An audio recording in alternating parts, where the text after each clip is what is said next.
Hello viewers. In this class, we want to look at a special topic, and the topic has to do with food substances. Food substances. And looking at food substances, the let me start with the definition of food. Food is any substance which serves as source of energy or is used to build up the body. So meaning that food is giving energy and is building the body of especially the body cells for growth, and also it can repair the body tissue. So once again, food, any substance that can give energy, so letter E for energy, and it can build the body cells or it can repair the body tissue. So that's EBR. So that's food. Food as EBR. Now, food materials are used to make up new protoplasm, meaning that once you eat food, the food will develop your protoplasm. Once we hear protoplasm, we are referring to cytoplasm and nucleus. So it will develop those two things and again give you new body. So make your body fresh. That's new body materials, new cells will be developed, and hence bring about growth. That means the person will start growing as a result of the food. So food is broken down during respiration. It means once you are breathing in oxygen, the oxygen will be helping you to break the food down, and then energy will be produced for various vital activities. Food substances are used to synthesize materials, that means to produce materials for the repair of damaged parts and for repair of wear and tear. Feeding consists of ingestion. Feeding, you first ingest, taking. Digestion, that food you took in, you have to break it down. That's digestion. Then absorption, that digested food has to be absorbed by the intestine and later through the villus into the bloodstream. So these are the process of feeding. Now that leads us to classes of food substances. There are some food substances, we call them carbohydrates, protein, vitamins, lipids, that's fat and oil, mineral salt, water, the roughages, and dietary fiber. Let's look at carbohydrates as our case study. When you hear carbohydrate, from the name carbohydrate means carbon and hydrate. Hydrate means hydrogen and oxygen, which is water. So in terms of their ratio, that's 2 to 1. That means the ratio of hydrogen to oxygen. So hydrogen is carrying 2 ratio and oxygen is just 1. So the main source of carbohydrates, we can get carbohydrates from yam. When you eat your yam, rice, maize, millets, guinea corn, potatoes, bread, garri, so they all contain carbohydrates. Now let's look at the different types of carbohydrates. So but before we look at that, there is a general formula for carbohydrates. We call it CX, then H2OY. CX, H2OY. What does that mean? It means if we want to use this glucose as part of carbohydrates, how did we get these 6 carbons? It means this carbon here, if it is 6 we are using, this one will be 6. Then the Y that is outside here means we are giving 6 to the oxygen, so it means O6. If we are still giving 6 here again, so it means the hydrogen that was 2 here will be multiplied by the 6, and that will be giving us 12, meaning that H will be 12. So that's 6 is H12O6. So meaning that this CXH2OY is a general formula for carbohydrates. So there are different types of carbohydrates. Number 1, we have monosaccharide. When you hear mono means 1. Then the saccharide is the sugar. So it means 1 sugar or simple sugar. And their general formula is CnH2n ON. CnH2n ON. So meaning that if you put 6 here, that's C6. If you put 6 in the H2n, that's 2 times 6, which is 12. Then if you still put 6 in the O, that's O6. So CnH2n ON is the general formula. So an examples of monosaccharide, we have glucose, fructose, galactose, we have ribose. Ribose is also there. We also have deoxyribose. We have pentose. So all these sugar, they are used in different ways. And there is a mnemonics you can use for this monosaccharide. You can say GMGF. GMGF, that means give me good food, where the G represents glucose, the M represents the mannose. Take note, mannose, MAN, not maltose, mannose. then G galactose, and F fructose. All these are monosaccharides. And take note, they are all 6 carbon sugars. All those monosaccharides I mentioned, they are 6 carbon sugars. But some there are 5 carbons, like ribose. We also have deoxyribose. So those ones are pentose. They are 5 carbon sugar. So they can use them for nucleic acid. And that's why you can hear deoxyribonucleic acid or ribonucleic acid. So they are called reducing sugars. So because of the hydrogen in them.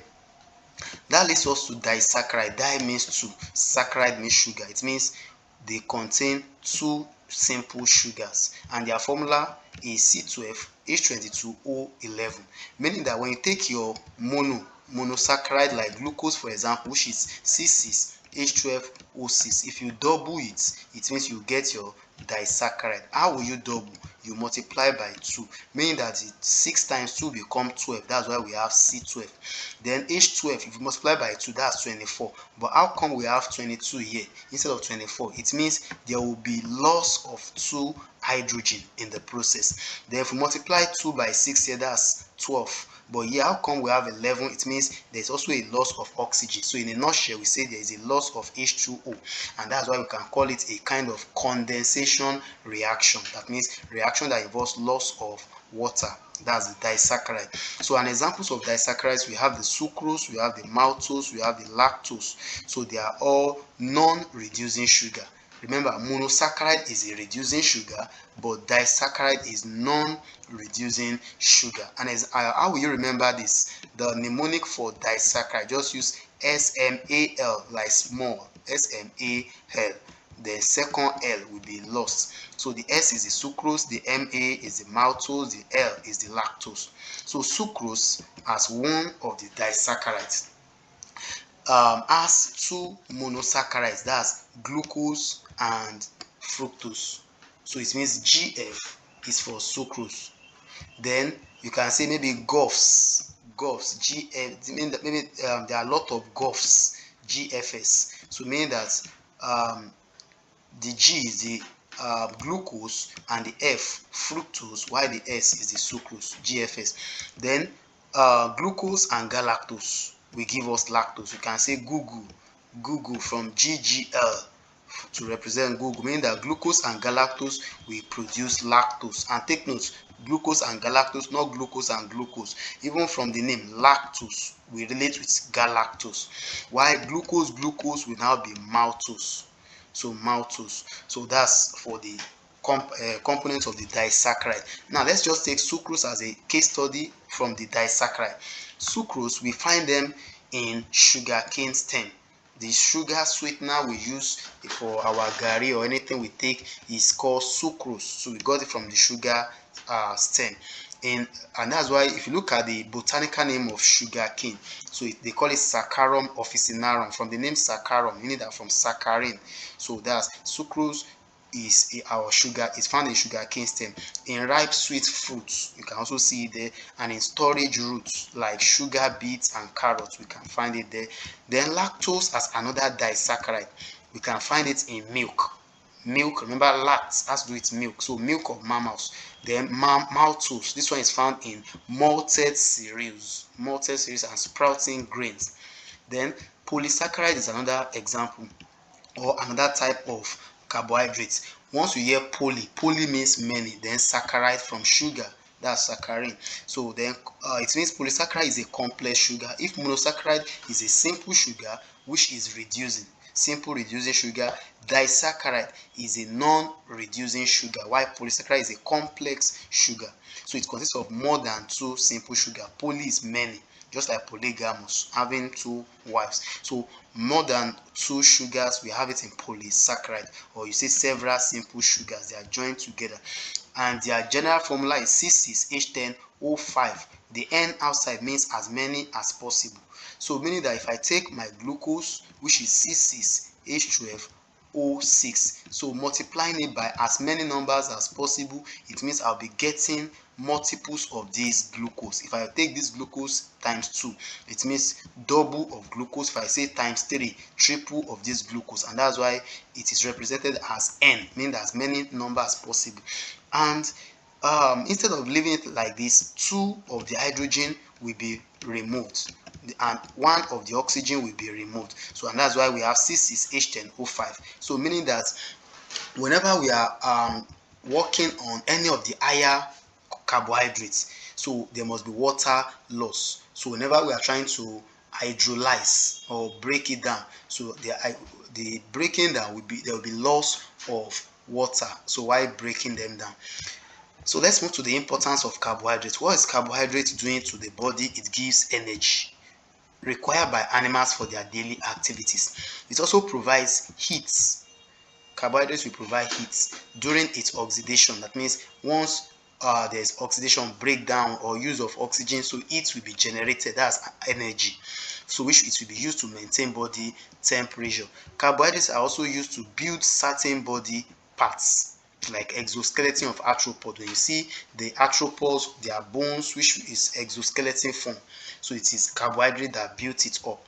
When you look at mucus, an important lubricant in the body, so it's also composed of carbohydrates. So it means here we have mucus, we also have building to build our body or for skeleton, then also for temperature and for energy. So energy, so that's for the, or you can put S here as skeleton, just say stem, meaning that the importance of carbohydrates is stem. So for skeleton, for so let me circle those things from exoskeleton. So S for skeleton, then T for body temperature, then E for the energy, and the M mucus. So that leads us to lipid. Lipid is also called fat and oil. Fat and oil, they consist of carbon, hydrogen and oxygen, just as carbohydrates also has carbon, hydrogen and oxygen only, but their proportion of oxygen to hydrogen atoms in a molecule of fat and oil is less than that in a carbohydrate molecule. So it means in carbohydrates there is more of the proportion of oxygen to hydrogen, but here there is less proportion of oxygen to hydrogen. Then lipids require more oxygen and yield more energy.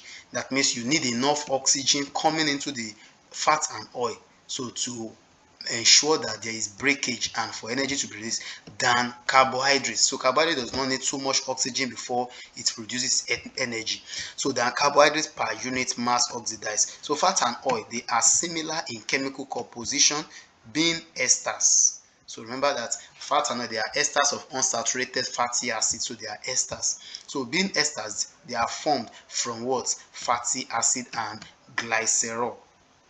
So fats are solid at room temperature, while oils, they are liquid.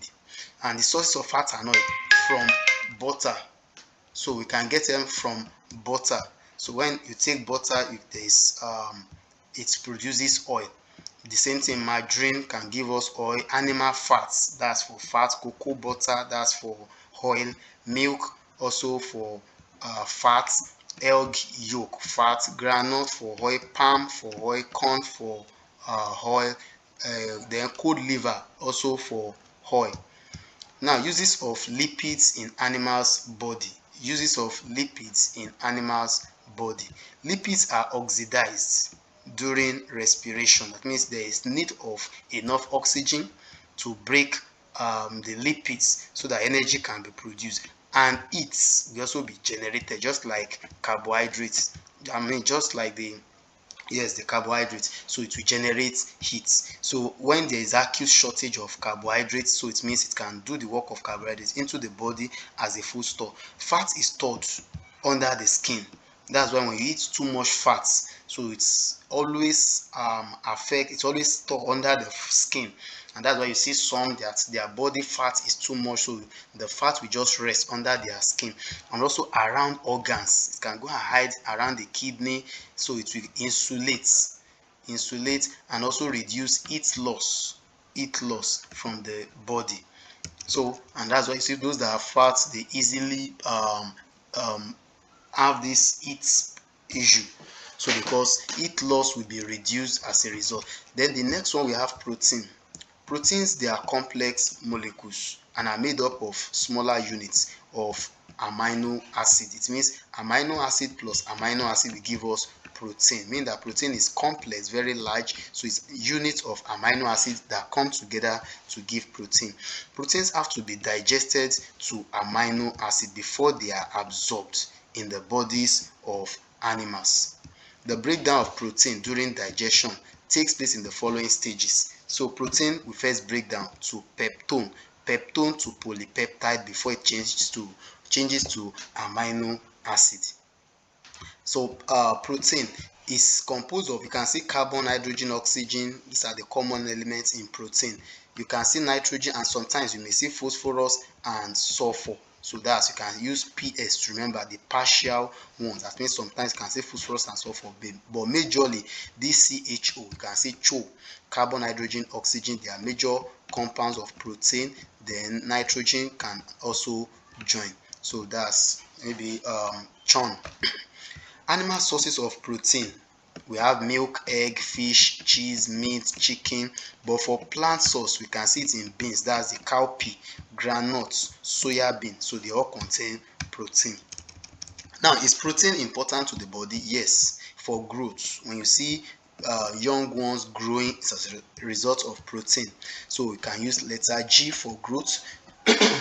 Then also for the repair of worn out tissue. So apart from growth, it can also repair. Then also it aids in reproduction, giving birth. So protein helps. It is also used for the production of hormones, those chemicals that will make some balances in our body. Then it's also used for the production of enzymes. So those enzymes which are always like catalysts that will make reaction fast and possible. Also used for tissue and cell formation. Protein can help you to form your cell or tissue. So for tissue or cell formation. So with this, let's see how we can form a mnemonics. Maybe you can just use hertz, or okay, let's just use HER from here. So let's say GR, then HER. So like when you say you should greet her, so GR and HER. So meaning that the work of protein from letter G is for growth, letter R for reproduction, letter H hormones, letter E enzyme, another letter R for repair. So what is the consequence of protein deficiency? If someone is not eating protein, what will happen? In an adult, it's normally illness. The person will fall sick. That's for adults. But if it is children, it will affect their appearance.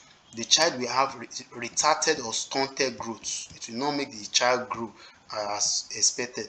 There will be loss of weight, swollen legs, distended or swollen stomach, or we call it kwashiorkor. Ruptured or cracked or split skin. The skin will not be smooth. Pale body, you have the person's skin will be colored. Hair becomes reddish brown and legs appear thin. So it means protein is very important. Now we move to mineral salts as another class of food. So when you see mineral salts, they are normally present in food. They enter food substance through the mineral salts absorbed by plants. So any mineral that enters the plant, so it can also enter the food. Also, mineral salts enter the body through drinking water and in other ways, such as addition of salt. Maybe when you add salt to your food to process food, so mineral salt can follow. The only sodium chloride is deliberately added to food because it is required by the body in large quantities. So a lack of necessary mineral salts leads to ill health, and in certain cases deficiency diseases. So let's look at different minerals in our body. So we have calcium. Calcium, you get it when you drink your milk, take cheese, egg, fish, fruits, green vegetable or almonds. So what is the work of that calcium? We all know that calcium has to do with bone and teeth. It can also be for blood clotting. So meaning that if you have wounds, it can easily cure the wound on time. So blood clotting. So you can just use the C of the calcium and the L to remember blood clotting, apart from what we have known about calcium before, which is bone and teeth. Also, normal functioning of the heart and nervous system, normal contraction of muscle. So you can take letter M to remember contraction of muscle, so that the muscle can be contracting very well when you are breathing. So calcium will help to contract muscle. Then the deficiency, there will be rickets in children. Once there is no calcium, there will be rickets, there will be osteomalacia. Anything osteo has to do with bone, it means the bone will be affected, or you say softening of the bone. So the bone of the child will be soft. Then tooth decay, the teeth will not be that strong, it will be faulty. Then phosphorus, so from fish, egg, milk, cheese, shellfish and wheat, we can get phosphorus, which is for strong teeth as well. So also for teeth and bone. So and phosphorus can still be formed, it can form part of DNA and RNA. Remember also from the coenzyme, so that's the NADP. So it can be for it. Also for respiration. So the same way, if it is missing, there will be rickets, osteomalacia and tooth decay. So meaning that both calcium and phosphorus, they have something similar. Then magnesium also is still somehow similar. Magnesium, so we get it from leafy vegetable, nuts, seafood, milk and meat. So it forms a major component of bones. So it means it can also help the bone. So that's for magnesium. Magnesium, remember when we were talking about these elements in plants, we said you can get G as growth. So meaning that for one to grow, the bone must be strong. So components of bones. Then it can also activate glycolytic enzymes in muscles. Glycolytic enzymes in, you can say GEM, glycolytic enzymes in muscles. So that's for magnesium. Then it's needed for utilization of iron. That means to use iron. Magnesium will help you to use iron. Once magnesium is missing, there will be weakness, meaning that the growth will be affected, depression and disturbance in muscle contraction. That leads us to potassium. Potassium, you can get it from all natural food and fruits. All these fish and the likes, we can get potassium from it. And what is the function of potassium? Is for muscle. So function of the muscles. So you can take the M of the potassium to remember muscle. Transmission of impulse in nerves. If you remember when we're talking about active transport, that's talking about movement of molecules against the gradient, the concentration gradient. We said there's always a movement of sodium ion coming out when nerves is moving. So the same way, potassium can also come in. When sodium is going out, potassium can come in, so as nerve is being transmitted. So if potassium is missing, there can be muscle paralysis. The persons can be paralyzed. So you can use letter P, potassium, to remember paralysis, and the S here of the potassium to remember the cis. So paralysis. So that's for potassium. Then we move to sodium. It's added to food as sodium chloride is salt, milk, natural food, egg, meat. So this can maintain the correct osmotic pressure of the body fluid. That means so that there will be no excess movement of water. You know, when salt is too much, there's a way osmotic pressure will be high, but when it is low, it will also reduce osmotic pressure. So that's why we say it controls the osmotic pressure. And also components of blood plasma. Remember that in the blood plasma we have 90% of water, others are products of food. We can see salt also there. So it's a component of blood plasma and is needed in the transmission of impulses. So just like I said earlier, so when there is movement of impulse, sodium is also involved. Just like I mentioned in potassium, it means potassium and sodium, they are both for impulse. So impulse in nerves, sensory cells, then muscles, and for normal cell membrane permeability. So now the absence of sodium will cause dehydration. That means the person will be dehydrated, that there will be no enough water, because sodium is from salts, and anywhere there is salt is always demanding water. So muscle cramp, since water is being lost, it means the muscle will not be smooth, it will just be having cramp. Kidney can fail because there is no water to make the kidney function well. The excess of it, if it is not too much, it can cause edema such that the water will not stay in where it ought to stay, will just be reabsorbed by the blood taken to different bones, and it can also cause hypertension. So another mineral is chlorine. Chlorine also is part of salt, from the word sodium chloride. So a natural food, we can get it from natural food. So this one can maintain correct osmotic pressure. So remember, it's a part of salt, sodium chloride, so correcting osmotic pressure of body fluid. So, and if it's missing, it can also cause muscle cramp because water would have been dehydrated from the body, so it means it will affect the muscle, and excess of it can cause edema. Now, iron is another minerals. So looking at iron, where can we get iron? Unripe plantain has iron. Liver, eggs, green vegetable, kidney, beans, meats, they have iron.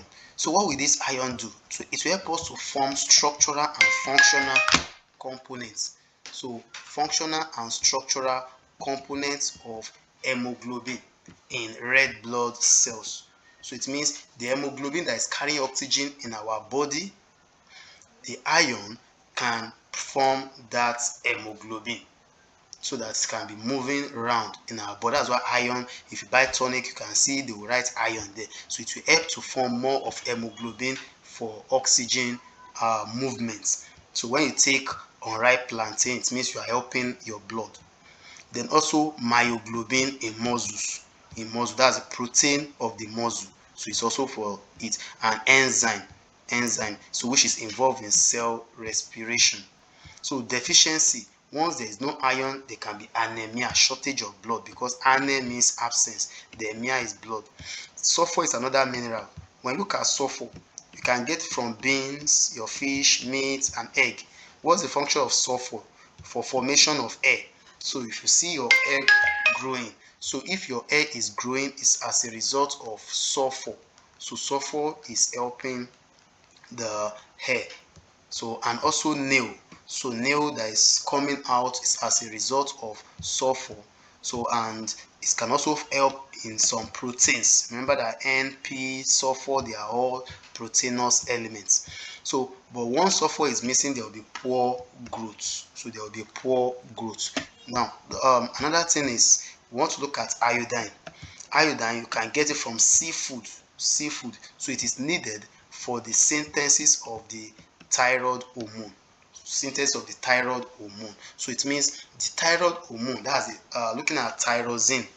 So once there is no iodine, one will have goiter, that's a big neck, so it prevents that goiter. Then also for normal reproduction in mammals, so that's another thing iodine is used for normal reproduction in mammals, that's giving birth. So but the deficiency, there will be poor growth. Now nitrogen is also part of protein element. It can form protein, so it forms protein, and it's necessary for formation of protoplasm. So for protoplasm, that's talking about nucleus and cytoplasm. It can also repair our cells and tissues. So it repairs our cells and tissues. So the deficiency will cause poor growth. Then copper is found in meat, liver, egg, milk, and vegetable. And what's the function of copper? So for formation of hemoglobin, so which is also for blood. So the deficiency is anemia. Manganese, we get it from meat, liver, egg, milk, vegetable. The function is for formation of hemoglobin as well, so an enzyme action. So the deficiency, anemia. Fluorine, you can get this from milk, water, and food substances. So the function is to harden the bone and the teeth. So deficient, and that's why they put fluorine in our toothpaste. So it's to harden the bone and also the teeth. Deficiency, the teeth will be decayed. Cobalt, we get it from meats. So, and the function of cobalt is to is for hemoglobin formation. So meaning that if there's no cobalt, there will be pernicious anemia. So we also move to vitamins. Vitamins are food substances required by the body in some amounts. They are not energy producing food. So they are biocatalysts. That means they promote chemical reactions in the body. They can protect the body from diseases. So hence, in their absence, the body will suffer from deficiency of disease. So some vitamins form part of compounds that we call coenzymes, which will help enzymes to act. So vitamins are grouped into two main classes. We have fat soluble vitamins, water soluble vitamins. The fat soluble vitamins, they are the ADEK, vitamin A, D, E, K, while water soluble vitamins, those ones are soluble in water, and they are the vitamin B complex and vitamin C. Some of the vitamin B complex, we have B1, B2, B3, B5, B6, B12, then folic acid. So looking at each of the vitamins, like vitamin A, they call it retinol. From the carrots we get vitamin A because it will help the skin, mucous membrane, vision for seeing. Remember that carrot is good for the eye, vision in dim light, also normal growth and component of visual pigments. So once there is no vitamin A, the skin will become flaky, that's dry, honey, and there will be night blindness, xerophthalmia, that's problem of the eye when the eye is dry, which can also lead to permanent blindness. So where can one get vitamin A? From fish, liver, oil, milk, egg yolk, green and yellow vegetables, and also from fruits. Then vitamin D, they call it calciferol, from calcium, vitamin D from calcium. So it will increase absorption of calcium and phosphorus from the intestine. So calcification and hardening of bones, so majorly for bones. So once it's missing, there will be rickets in children, that means poor bone and teeth formation, softening of the bones, the bone will be soft.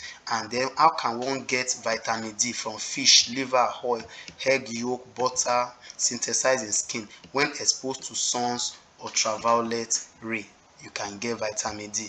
Vitamin E is called tocopherol. This one protects fatty acid and cell membranes from oxidation, and it's for normal functioning of reproductive organs. So once it's missing, it means sterility in some animals. That means the animal will be sterile, not being able to reproduce, and it can cause death of embryo. So, and muscle can be weak, it can destroy liver cells once there's no vitamin E. You can get this from vegetable, seeds, egg, milk, and margarine. Vitamin K, which is phylloquinone, this one can assist blood clotting, that means synthesis of blood clotting factor, so that when there is wound, the blood will not just keep wasting.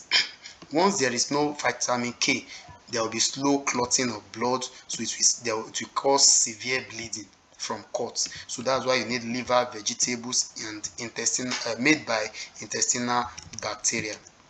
Looking at the water soluble vitamins, that's vitamin B1 called thiamine. We need this for synthesis of coenzymes, which is for cellular respiration. So absence of this will cause beriberi from vitamin B. Also muscle becomes weak, paralysis can take place, stunted growth. So, and from what can we get vitamin B1? That's from grains, legumes, yeast, beans, liver, rice bran. Then vitamin B2 is riboflavin. This one can help in the formation of coenzymes, which is involved in respiration. So the absence will cause sore mouth, soreness of throat, skin cracking, anemia, dermatitis, and weakness or fatigue. So you can get this from milk, yeast, egg, liver, kidney, leafy vegetables, meat, mushrooms, almond. So it has vitamin B2. Then vitamin B3, this is called niacin or nicotinic acid. So this vitamin B3 can form another coenzyme, which is for cellular respiration. It can also help the body to use protein and fat, and it keeps the skin, the hair, and nervous stem healthy.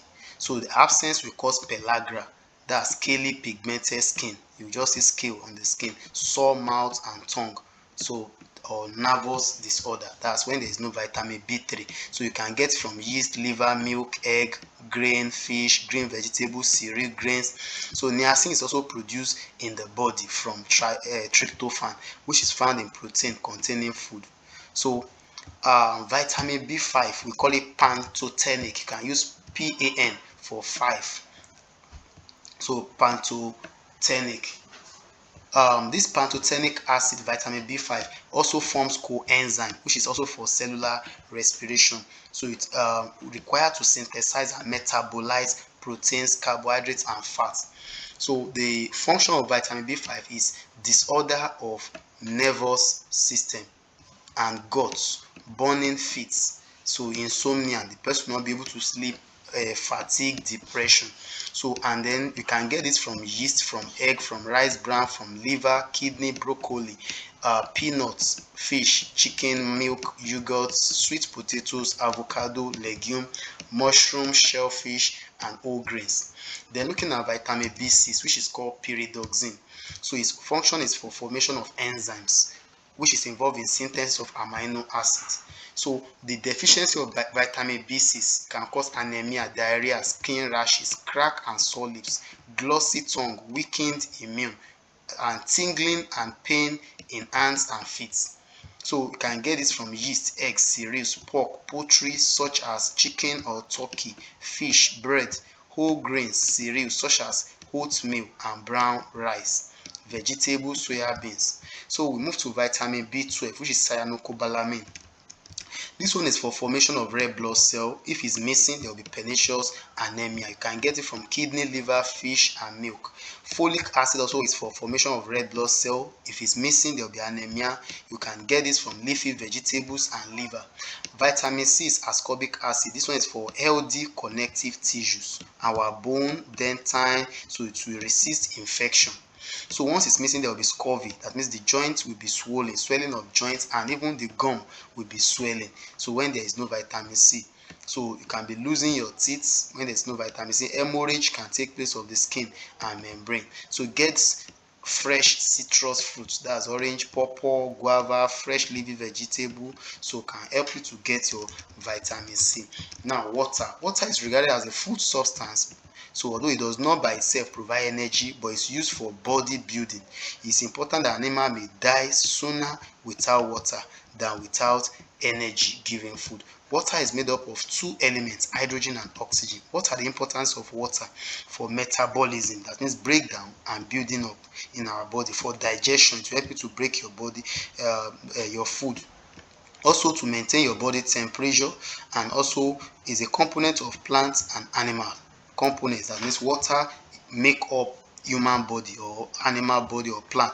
It can act as solvent. You want to dissolve anything, so solvent for soluble food substance. It acts as medium of transportation of nutrients. If nutrient will travel in our body, water is one that will move it. It constitutes a greater part of the blood, so it's inside the blood. It aids excretion, removing waste, so it helps to remove waste like urine. Then also helps to maintain osmotic contents of the body tissues, so that there will be no pressure. It is also the basis of body secretion from endocrine glands. So as we are rounding off, we'll be looking at roughages, diets, balanced diets. Now when we look at diets, diet is just a collective name for all food that a person normally eats. So all the food you eat is called your diet, and it varies from one area to another, because food items are localized from one family to another, so because of the economic status, and from one individual to another because of food preferences. Another thing we look at is balanced diet. Balanced diet is one that contains adequate amount of all the classes of food, namely carbohydrate, lipid, protein, mineral, salt, vitamins, water in their right proportion.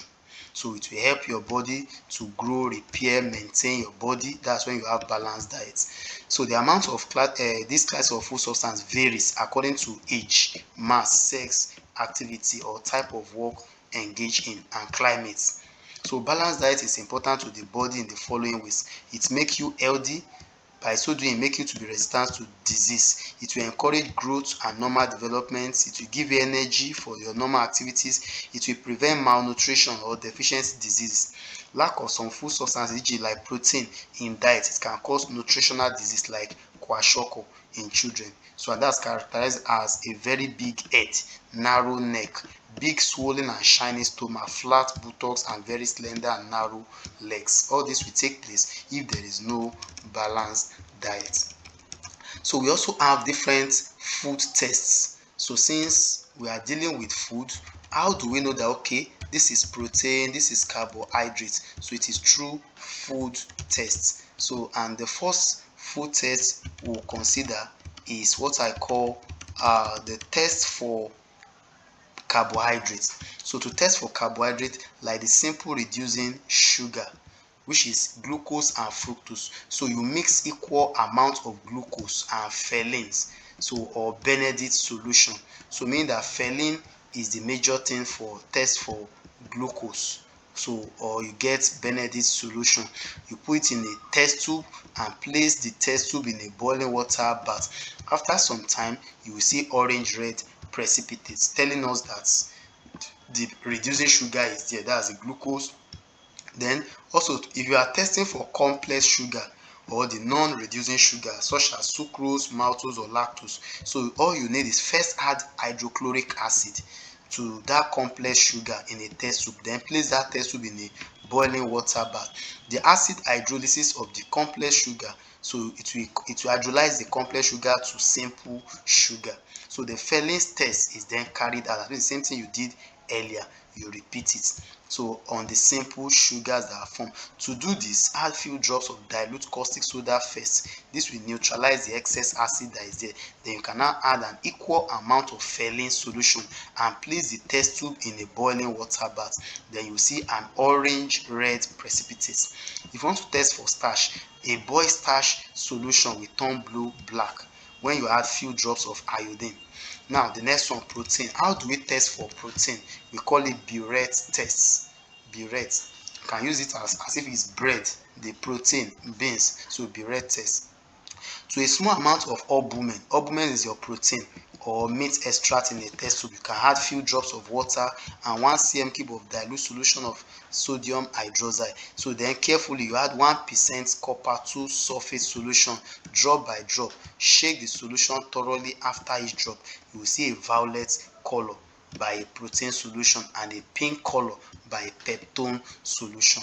We can also do Millon's test. Just add Millon's reagent to a colloidal solution of your protein, that means either the egg or milk, in a test tube, then heat it.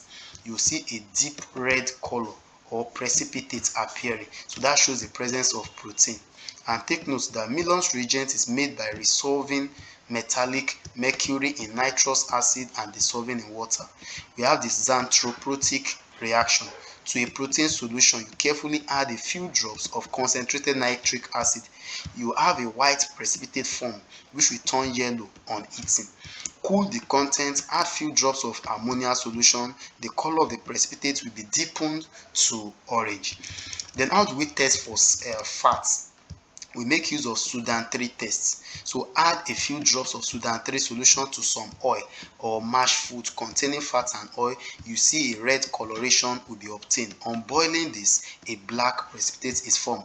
We can also do translucent white paper mark. The presence of translucent spots when a drop of oil is placed on a white paper or a food substance is rubbed against white paper and the paper held against any source of light is a positive test for presence of fat.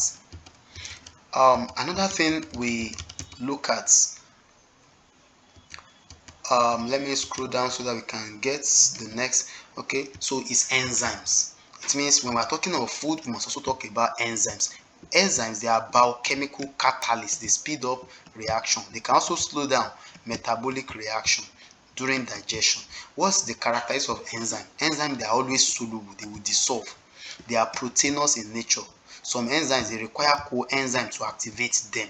So it means coenzyme they are non-proteins, but they will just activate the enzyme.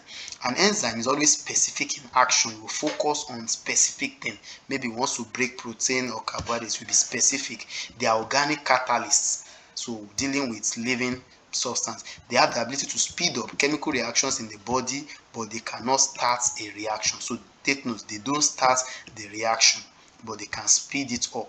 So reactions catalyzed by enzymes are usually reversible. So, and the enzymes catalyzes the reaction in either direction depending on the conditions. Enzyme can act best within a narrow range of temperature of 35 to 40. That's when they will do their optimum work, especially at 37. Enzyme act best at particular narrow range of pH. Enzymes, they are usually denatured by heat above 60. If their temperature is above 60, they will be denaturalized. So a small amount of enzyme, it can catalyze the reaction of a large amount of substrate. So a digestive enzyme, it can act extracellularly in the alimentary canal, and enzymes can be inactivated by inhibitors. You can inhibit enzyme. Example of inhibitor, we have cyanide and mercury. In some cases, a digestive enzyme is secreted in an inactive form. They remain inactive until it mixes with the activator, which is usually secreted by another organ. So we have different classification of enzymes. Most digestive enzymes, they are hydrolyzing enzymes. So digestive enzymes are classified according to the type of food substrates they digest or act on. Like this enzyme called amylase, and take note, you'll be hearing is. That's a sign that that thing is an enzyme. Amylase, so they can digest carbohydrates. An example, we have thiamine, we have amylopsin, sucrase, lactase, maltase. So all these are amylases. That means they always act on carbohydrates. Thiamine in the mouth, amylopsin, sucrase in the small intestine, lactase, maltase in the small intestine. They are all acting on carbohydrate. Lipases, from the word lipids, so they act on lipids, fat and oil. So an example of the enzyme that can act on this lipid is trypsin. Proteases is an enzyme of protein. So like we have pepsin, trypsin, erepsin, renin. So in stomach and the intestine. Celluloses, so these ones, they digest cellulose, and the enzyme is cellulase. So what are the importance or role of these enzymes? As we say, enzymes, they are organic catalysts of protein origin produced by living cell, which help to speed up or slow down the rate of chemical reaction but remain chemically unchanged at the end of the reaction. So the importance of this enzyme is that they can break down protein in food into amino acid. They can break down fat and oil into fatty acid and glycerol. They can break down carbohydrates into glucose, fructose, galactose. They can aid the absorption of digested food through the addition of water to the food. So enzyme sources, location, substrates acted upon, and effect on products. Look at this enzyme thiamine, is in our saliva, which is in the mouth. The substrates they will act upon is cooked starch. So once there is starch, so it will act on it. The effect, there will be partial hydrolysis of starch. It will hydrolyze the starch and it will change to maltose. When it comes to renin, that one is in the gastric, is a gastric gland in the stomach. So it acts on protein, coagulating or curdling milk protein. Pepsin, also in gastric gland in the stomach, it will work on protein and convert protein to peptones. Amylase, you can see this in the pancreas, especially at the duodenum region. So acting on starch, so converting starch to maltose. Trypsin is also in the pancreas, so of the duodenum, so acting on protein, converting or peptone, converting protein or peptone to polypeptide. Lipase at the pancreas region, is found in the pancreas, duodenum. It acts on fat and oil, and it converts lipid or fatty acid into fatty acid or glycerol. Erepsin, that's in the succus entericus, that's the intestine, small intestine. So the substrate is polypeptide and peptone, so converted to amino acid. Lipase, also in the succus entericus, which is the small intestine, acting on fat and oil, converting it to fatty acid and glycerol. Maltose, also in the succus entericus, small intestine, so acting on maltose, converting it maltose to glucose. Then sucrase, also in the succus entericus, which is small intestine, acting on sucrose and to convert the sucrose to glucose and fructose. Lactose, which is the succus entericus, acting on small intestine, converting lactose to glucose and galactose. Take note, enzymes that are located in the mouth, pancreas and small intestine, they work best in an alkaline medium, while those of the stomach works best in acidic medium. So an interesting fact is that nature has done its part by providing the various regions of the human gut with the proper pH for effective working of these enzymes. So at this point we are going to round off the